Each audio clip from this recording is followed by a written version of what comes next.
अजीज दोस्तों, अस्सलाम वालेकुम, नमस्ते, सत श्री अकाल, जय जिनेंद्र, गुड आफ्टरनून।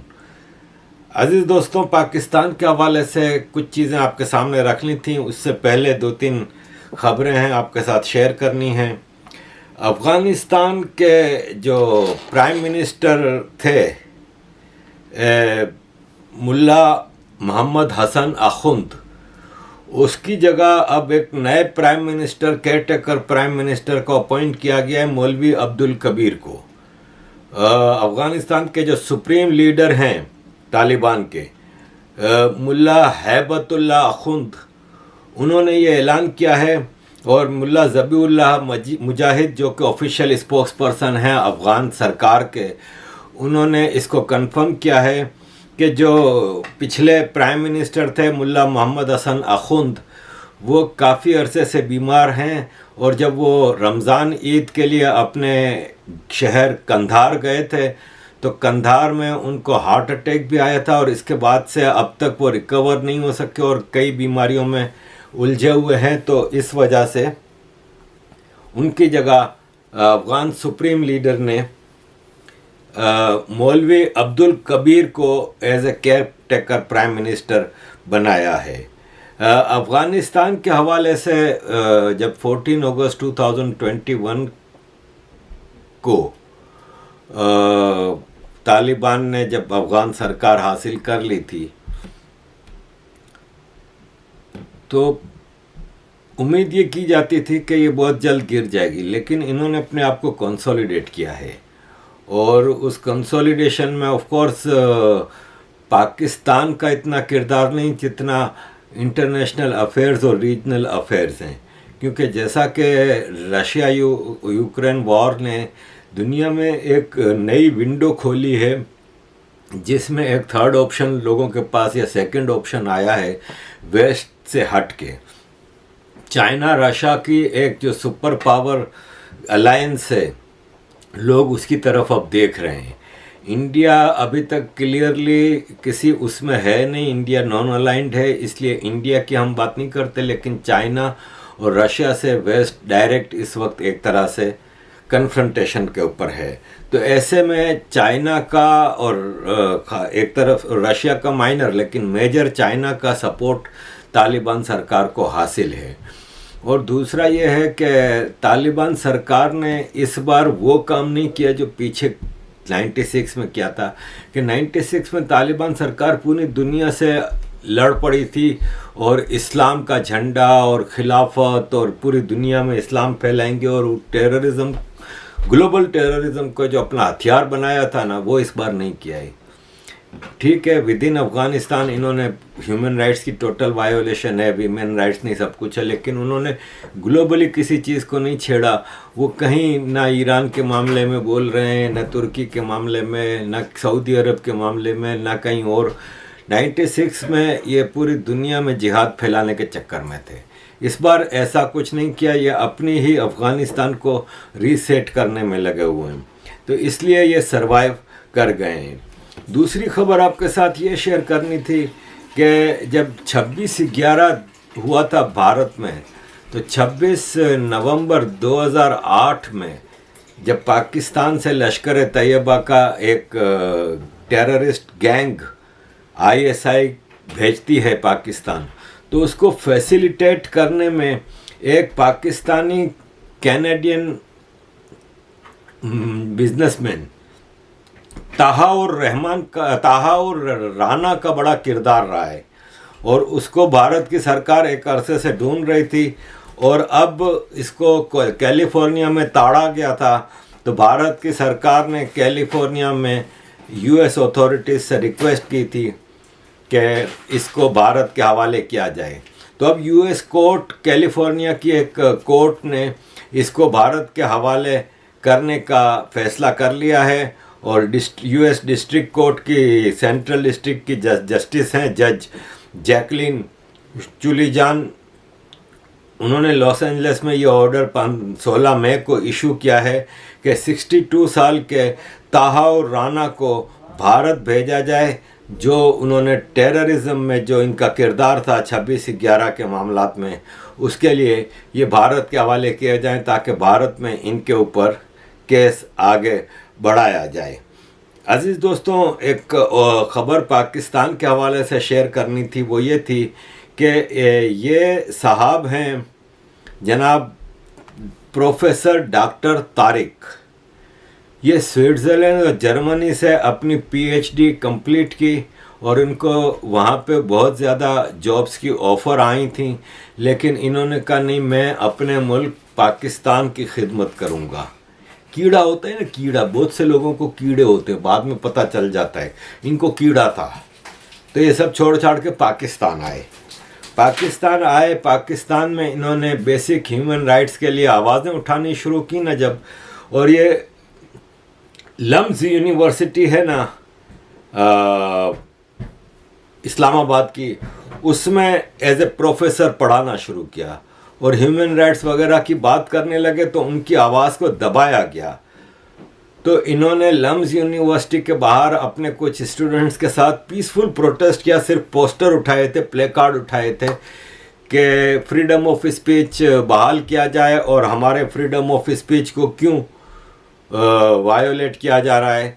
तो इसका नतीजा ये निकला कि इनसे कहा गया कि आप क्या कह रहे हैं। तो उसने कहा कि मैं अपने constitutional right freedom of speech use करना चाहता हूँ, लेकिन आप लोग मुझे बोलने ही नहीं दे रहे और हमारे ऊपर पाबंदी है कि हम बात नहीं कर सकते। पुलिस इनको उठा के ले गई, 6 घंटे इनके ऊपर टॉर्चर हुआ और अब ये ज़ख्मी हालत में हॉस्पिटल में पड़े हैं। पाकिस्तान में human rights, freedom of expression, freedom of speech, ये सब नहीं बोला जाता, नहीं माना जाता, नहीं दिया जाता, लेकिन इंटरनेशनल लेवल पे दिखाया ये जाता है कि भारत में ये सब चीज़ें नहीं हैं। जबकि भारत में सपोले राना अयूब जुबैर जैसे दिन रात जहर उगलते हैं और अभी भी ये फ्रीडम ऑफ स्पीच से 4 हाथ आगे चले जाते हैं, ये हेट स्पीच में आ जाते हैं। इसके बावजूद भारत में ये सब चलता है, लेकिन भारत का नाम बदनाम किया जाता है कि भारत में ये सब चीज़ें नहीं हैं सिर्फ, और पाकिस्तान के बारे में कोई बात ही नहीं कर रहा। इस वक्त सिचुएशन ये है कि कल रात को अनम शेख नामी एक जर्नलिस्ट को, इसके घर में लड़की है, उसके घर में घुस कर उठा के ले गए। इस तरह कई जर्नलिस्टों को उठा लिया है। इमरान, देखें ये जितने उठाए जा रहे हैं ये पीटीआई के सपोर्टर जर्नलिस्ट हैं, लेकिन एज ए जर्नलिस्ट अगर वो एक बात लिख रहे हैं, उन्होंने कहीं आर्मी को गालियां नहीं दे रहे, कहीं पाकिस्तान के रेड लाइन को नहीं क्रॉस कर रहे। ये क्वेश्चन उठाते हैं कि पाकिस्तान में जो सरकार इस वक्त जिस तरह लोगों को उठा रही है, इनके ह्यूमन राइट्स वायोलेट कर रही है, उस पर जो जर्नलिस्ट आवाज़ उठाता है तो दर्जनों जर्नलिस्ट गायब हैं, उठा लिए गए। लड़कियों को इस वक्त बेइज्जत किया जा रहा है, घरों से उठा के लेके जाते हैं और उनको टॉर्चर किया जाता है। एक यूट्यूबर ने अभी बाहर निकल के बताया कि मुझे कब्रिस्तान ले गए थे, मेरा रेप करना चाहते थे, मैं किस तरह बची हूँ, उसने अपनी दास्तान बताई। लेकिन इसके बारे में दुनिया में कहीं नहीं। पाकिस्तान भारत से 16 ग्रेड ऊपर है अभी भी पाकिस्तान। मुझे कोई बता दे भारत में कौन से जर्नलिस्ट को उठा कर ले गए हैं, कौन से जर्नलिस्ट को मारा है। ये सपोले जो बैठे हैं, जुबैर है, राना अयूब है, अरफा है, 24 घंटे जहर उगलते हैं, इनमें से किसको किसी ने छेड़ा तक है। लेकिन भारत में प्रो फ्रीडम ऑफ स्पीच नहीं है, पाकिस्तान में है।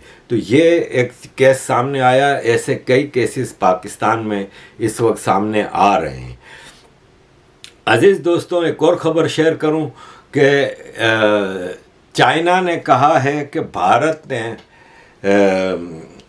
ये जो G20 की टूरिज़म की जो मिनिस्टर्स की मीटिंग है वो श्रीनगर में रख के गलत किया है, क्योंकि ये डिस्प्यूटेड टेरिटरी है, इसलिए हम उसमें वो मीटिंग अटेंड नहीं करेंगे। फॉरेन मिनिस्ट्री के स्पोक्स पर्सन वांग वेनबिन ने ये कहा है कि हम बॉयकॉट करेंगे इस मीटिंग का और ऐसी किसी भी मीटिंग का जो कश्मीर में रखी जाएंगी। तो मैं वांग वेनबिन से ये सवाल करता हूँ कि भाई साहब, आप तो अगर आप कहते हैं कि कश्मीर, जम्मू एंड कश्मीर, गिलगित बल्तिस्तान एक डिस्प्यूटेड टेरिटरी है, तो उस डिस्प्यूटेड टेरिटरी में एक मीटिंग भारत नहीं रख सकता। आप पूरा सीपेक उसमें गिलगित बल्तिस्तान और पीओके से गुजार दें तो जायज़ है, तो कोई मसला नहीं है।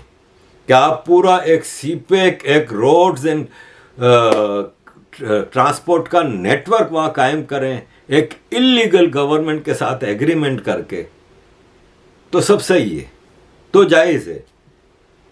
आप अक्साई चीन नामी एक इलाके पे कब्जा करके बैठ जाएं, नाजायज़ कब्जा, वो जायज़ है।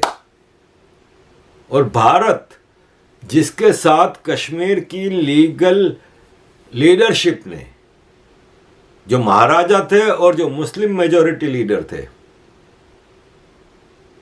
was equal to Prime Minister of State of Jammu and Kashmir at that time. उन लोगों ने एक्सेशन ट्रीटी साइन की भारत के साथ, वो इलीगल है, वो डिस्प्यूटेड हो जाता है। और पाकिस्तान ने अपने जिहादियों को, टेररिस्टों को भेज के जो इलाके पे कब्जा किया, उसमें आप रोड्स के नेटवर्क बनाएं, आप पूरा एक इंपीरियलिस्टिक प्लांट लगाएं उधर, तो जायज़ है। तो चाइना भाई साहब ज़रा हौला हाथ रखें।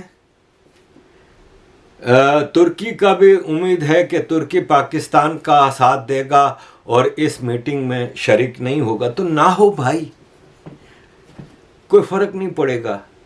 G20 में से G18 तो फिर उधर मीटिंग कर ही लेंगे ना, तो आप लोग ना आए, कोई मसला नहीं है।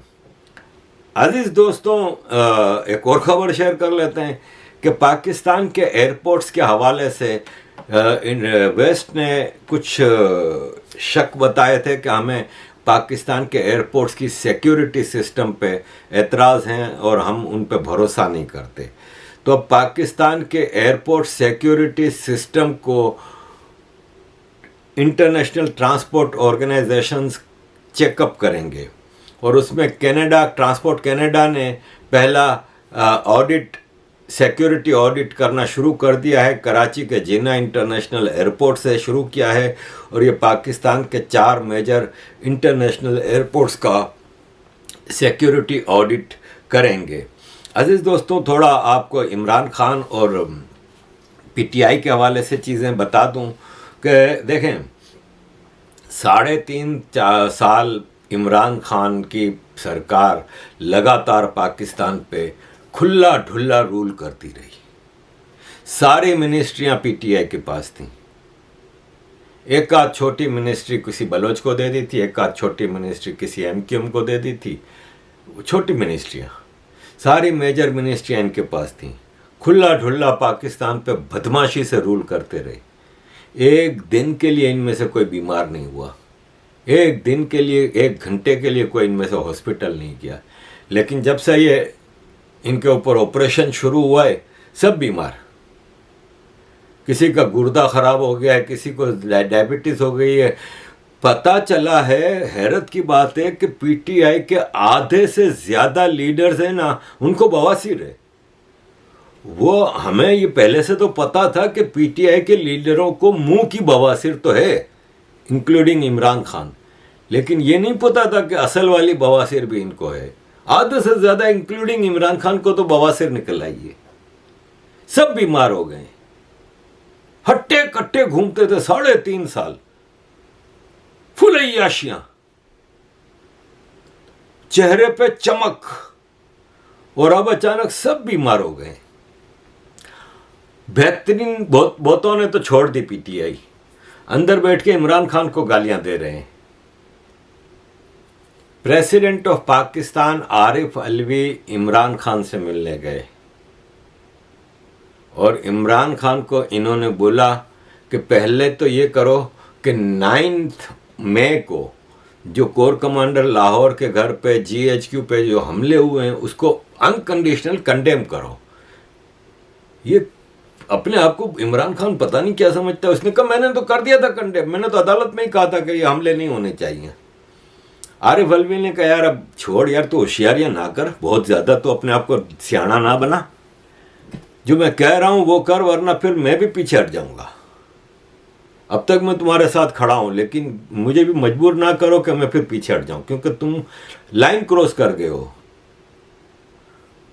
कंडेम करो, तो फिर उसने कंडेम किया, लेकिन कंडेम वही कि ये एमपीटीए वाले नहीं थे, और जो हैं उनको गिरफ्तार करो, और जो गिरफ्तार हो रहा है और साबित हो रहा है कि वो है, तो उनको डिस्कार्ड कर देता है कि ये पीटीआई के है ही नहीं। अब पता ये चला है कि ये जो गिरफ्तार हुए हैं, जो इनमें टेररिस्ट हैं, जिन्होंने बाकायदा आगें लगाई हैं, जो तबाहियां मचाई हैं, वो पीटीआई की लीडरशिप, केपीके की लीडरशिप से और इमरान खान से डायरेक्ट कांटेक्ट में थे, और वो कांटेक्ट इस्टेब्लिश हो गया है। इमरान खान एक तरफ कहता है कि 9 मई को जो भी हुआ वो एजेंसियों ने कराया है, और उसी तकरीर के आगे हिस्से में कहता है कि अगर मुझे वापस गिरफ्तार किया गया तो इससे ज्यादा रिएक्शन आएगा। तो भाई साहब, तुम तो कह रहे थे अभी 10 मिनट पहले, 5 मिनट पहले के वो जो हुआ है वो एजेंसियों ने कराया, लेकिन फिर रिएक्शन क्यों आएगा? तो ये इसकी इस वक्त हालत है, मेंटल कंडीशन इसकी बहुत ख़राब है, क्योंकि अब अकेला हो गया है। एक ज़माना था कि एक मुग़ल बादशाह होता था ना, उसका वो एक हुक्म देता था ना, तो वो बंगाल तक हुक्म जाता था। लेकिन एक वक्त आया कि 1857 की जंग आज़ादी के बाद मुग़ल बादशाह का कमरे से बाहर हुक्म नहीं चलता था। आखिरी 100 साल मुग़ल एम्पायर है ना, खाली दिल्ली के लाल किले तक से भी कम इलाके में रह गई थी। तो इस वक्त इमरान खान का भी यही हाल है। कराची में एमक्यूएम का हेड ऑफिस 90 है ना, वो एक छोटी सी गली में है। वो अल्ताफ़ भाई का पर्सनल घर था, उनकी माँ बाप का घर था, जहाँ पे अल्ताफ़ भाई बचपन में रहे थे। वो अल्ताफ़ भाई ने पार्टी को डोनेट किया था, और वो पार्टी का हेड ऑफिस था। तो वो जिस गली में था ना, उसको ट्रैफिक के लिए सिंध हुकूमत ने बंद कर दिया था। इतनी सी गली थी, कोई रोड नहीं थी, तो ट्रैफिक के लिए बंद रखा था। और वो भी मेरा ख्याल है कोई 100 मीटर 200 मीटर, और बाकी खुला था रोड।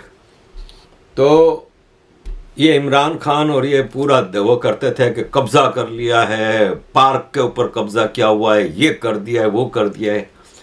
इस वक्त सिचुएशन ये थी कि ज़मान पार्क लाहौर का एक इलाका है, उसके पूरे पार्क पे इमरान खान का कब्जा।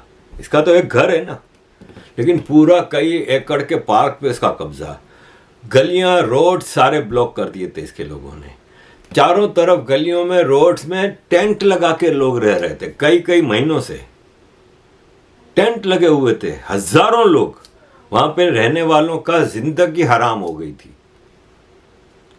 और फिर जब ये इलेक्शन कर रहे थे ना, तो इलेक्शन के लिए इसने निकाला था कि जिसको भी मेरी पार्टी का टिकट चाहिए वो पैसे लेके आए। 50-50, 100 करोड़ रुपए में इसने टिकट बेच दिए थे ऑलरेडी, कि 13 मई को इलेक्शन होंगे ना, उसके लिए। इलेक्शन तो हुए नहीं, पैसा खा गया, सारा पैसा खा गया। और वो ज़मान पार्क का पूरा एरिया हजारों लोगों ने कब्जा किया हुआ था ना, अब एडमिनिस्ट्रेशन ने खाली कराया। सारे टेंट, टेम्परेरी झोपड़े बनाए हुए थे, छोटे शेल्टर्स बनाए हुए थे इमरान खान की सिक्योरिटी के लिए, वो सब अब क्रश हो रहा है।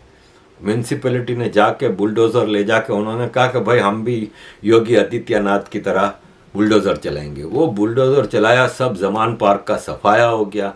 और वो ज़मान पार्क जहाँ पे इमरान खान का तूती बोलता था, जहाँ पे गली गली, मोहल्ले मोहल्ले में एक एक जगह पे इमरान खान के लोग बैठते थे, आज वहाँ पे उल्लू बोल रहे हैं। यूथिए तो ज़मान पार्क के करीब तक नहीं जा रहे कि कहीं पुलिस उठा के ना ले जाए, सॉफ्टवेयर अपडेट कर देगी हमारा। तो यूथिए भाग रहे हैं दूर। जिन्होंने 50-50 करोड़ में टिकट लेके वहाँ पे 50 करोड़ जमा कराने के बाद भी बाहर टेंट लगा के रह रहे थे, वो सब टेंट वेंट छोड़ के सब भाग गए हैं। जमान पार्क पे उल्लू बोल रहे हैं इस वक्त। अजीज दोस्तों, इमरान खान के ऊपर और भी कई डिटेल्स में आगे आपके साथ शेयर करता, जैसे कि ये अभी एक खबर आई है कि एक ऑडियो लीक हुई है कि यूएस कांग्रेस वुमेन है, उसके साथ इमरान खान की ऑडियो लीक हुई है, टेलीफोन पे बात हुई थी। मैक्सिन मूर वॉटर्स, कांग्रेस वुमेन यूएस की, और ये आप सुनिए। Probably one of the most critical times in our history. We have one of the most bizarre situations going on in this country. There was not the one assassination attempt. I received 3 bullets in my leg, which were meant for the top body. You see, my government was removed by the ex-army chief because the military establishment is very powerful here. So he conspired with the people who are in power right now. And, you know, a lot of the army is powerful, the secret agencies, so they're toppled by government. It was the best economic performance of a government in the last 17 years. So now the situation is, why is my life in danger? Because what has happened is that the military establishment, along with the current lot who are in power right now.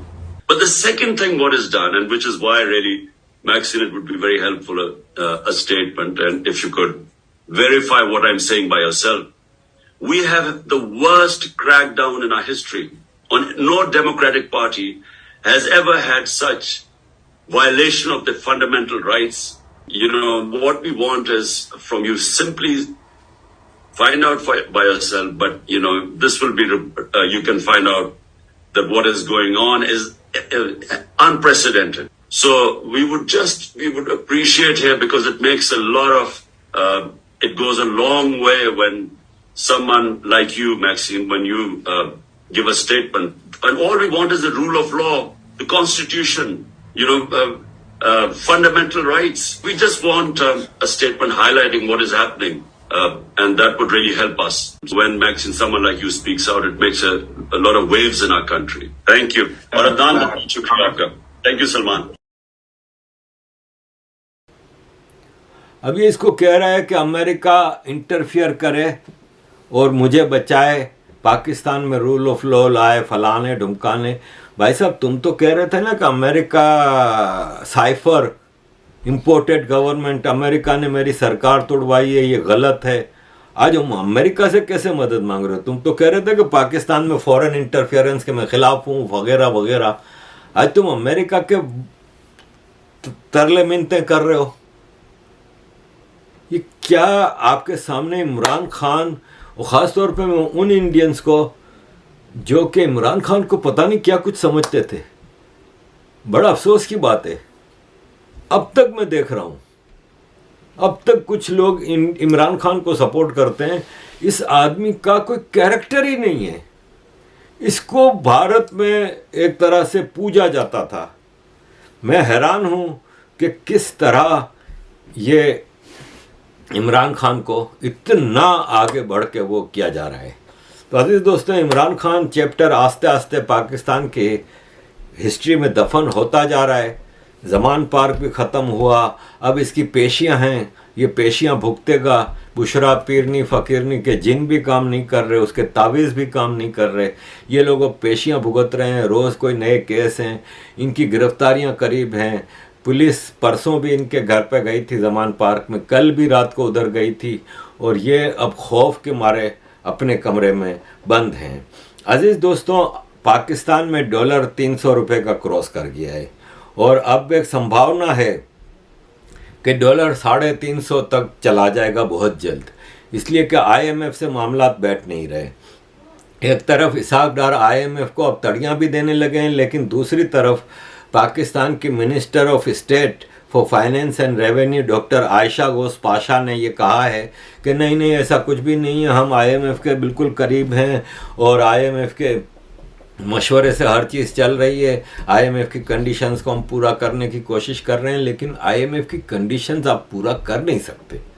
$6 billion तो IMF कह रहा है कि आप कर्जा लेके दिखा दें। $3 बिलियन मिल गया है सऊदी अरब और इमारात से। 2 बिलियन सऊदी अरब ने दिया है, 1 बिलियन इमारात ने। इस बार सऊदी अरब और इमारात ने मुफ्त में कर्जा नहीं दिया है, 4% इंटरेस्ट लगाया है कि आप 4% इंटरेस्ट देंगे और सिर्फ 1 साल के लिए दे रहे हैं। 1 साल बाद आप ये नेक्स्ट 1 जून को 2024 को आप ये $3 बिलियन वापस करेंगे। लेकिन स्टिल IMF की जो 6 बिलियन की डील है वो पूरी नहीं हो पा रही, क्योंकि चाइना कह रहा है कि ऑलरेडी भाई साहब जो पावर कंपनियों का जो आपके ऊपर चढ़ा हुआ है वो 2.5-3 बिलियन वो तो दो पहले। ऑलरेडी आपके ऊपर हमारा इतना कर्जा, हमारे हर बैंक से आपने कर्जा लिया हुआ है। तो चाइना से इनको उम्मीद है कि 3 बिलियन मिलेंगे, लेकिन चाइना पाकिस्तान के जो करंट हालात देख रहा है उसमें अब मज़ीद चाइना नहीं लगाना चाह रहा। तो नज़र ये आ रहा है कि 350 तक डॉलर चला जाएगा। पाकिस्तान को अगले बजट जो कि अब 2 हफ्ते बाद पेश करना है जून के फर्स्ट वीक में, उस बजट के बाद पाकिस्तान अब नज़र आ रहा है कि डिफ़ॉल्ट ऑफिशियली भी हो जाएगा। अजीज़ दोस्तों, एंड पे मैं आपके साथ शेयर करूंगा कि नेशनल असेंबली में जजेस की सैलरीज़ के हवाले से सवाल उठा था कि जजेस की सैलरीज़ कितनी हैं। तो उसके हवाले से पब्लिक अकाउंट्स कमेटी ने ये डिटेल्स पेश की हैं कि chief justice of Pakistan supreme court की सैलरी है 15,27,000 पर मंथ, और ये salary prime minister president Pakistan में हाईएस्ट सैलरी अगर किसी की है तो वो चीफ जस्टिस ऑफ पाकिस्तान की है। सरकारी उस पर बात हो रही है, प्राइवेट सेक्टर की नहीं है। इसके अलावा चीफ जस्टिस ऑफ पाकिस्तान को 15,27,000 रुपया सैलरी के अलावा 98,000 रुपीज़ घर के किराए के लिए दिए जाएंगे। इसके अलावा एक घर भी दिया जाएगा, 2 गाड़ियां दी जाएंगी जिसमें एक बुलेट प्रूफ और बम प्रूफ होगी, और दूसरी गाड़ी जो है वो 18 सीसी की वो भी उनको मिलेगी। 600 लीटर पेट्रोल फ्री मिलेगा, unlimited utility facilities, 2000 unit of electricity, और रोज़ का 8,000 रुपया अलाउंस जो कि महीने का 2.5 लाख ये भी बनता है। तो टोटल चीफ जस्टिस है वो पाकिस्तान को 22 से 25 लाख रुपए का पड़ता है, जबकि इसके मुकाबले पे पाकिस्तान में जो बाकी है प्रेसिडेंट है उसकी सैलरी 8,96,000 रुपया है, और प्राइम मिनिस्टर की सैलरी 2 लाख रुपया है। जबकि एपेक्स कोर्ट है ना जो, उनके जजेस की सैलरी 14,70,000 रुपया, फेडरल मिनिस्टर की 3,38,000 रुपया, और पार्लियामेंटेरियन मेंबर ऑफ पार्लियामेंट की 1,88,000 रुपया, जबकि ग्रेड 22 के ऑफिसर्स की तनख्वाह 5,91,000 रुपया है। और 5,91,000 रुपये का मतलब ये होता है कि पाकिस्तान का जो आर्मी चीफ है, जो कमर जावेद बाजवा था जैसे, उसकी सैलरी 5,91,000 रुपया, जो कि $2,000 से भी कम बनती है। लेकिन इनके बच्चे कहाँ पढ़ते हैं? 3 बच्चे अमेरिका, कनाडा, यूरोप में पढ़ते हैं। ये 1 महीने की अपनी सैलरी में अपने एक बच्चे की पढ़ाई का खर्चा पूरा ना कर सकें, इनके 3 बच्चे यूरोप और वेस्ट में पढ़ते हैं। तो अजीज़ दोस्तों, ये सैलरीज़ हैं। अब आप इससे एक बात अंदाज़ा लगाएं कि आजकल आप देख रहे हैं कि भारत की जो यूट्यूब मार्केट है उस पर पाकिस्तानी किस तरह कीड़े मकोड़ों की तरह छा गए हैं। वो इसकी वजह यही है कि अगर पाकिस्तान का एक यूट्यूबर बहुत कम भी मारेगा तो $500 का मतलब है 1.5 लाख रुपया। पाकिस्तान में इस वक्त 30,000 रुपये की, पढ़े लिखे लोगों को 30-35,000 रुपये की जॉब नहीं मिलती। तो इस वक्त जिसको देखो, इस वक्त भारत माता की जय यूट्यूब पे लगे हुए हैं। जो कल गालियां देते थे आज वो, और चीफ जस्टिस ऑफ पाकिस्तान से ज़्यादा कमा रहे हैं कुछ लोग। तो ये है सूरत हाल अजीज दोस्तों। Thank you very much for all your support, keep supporting.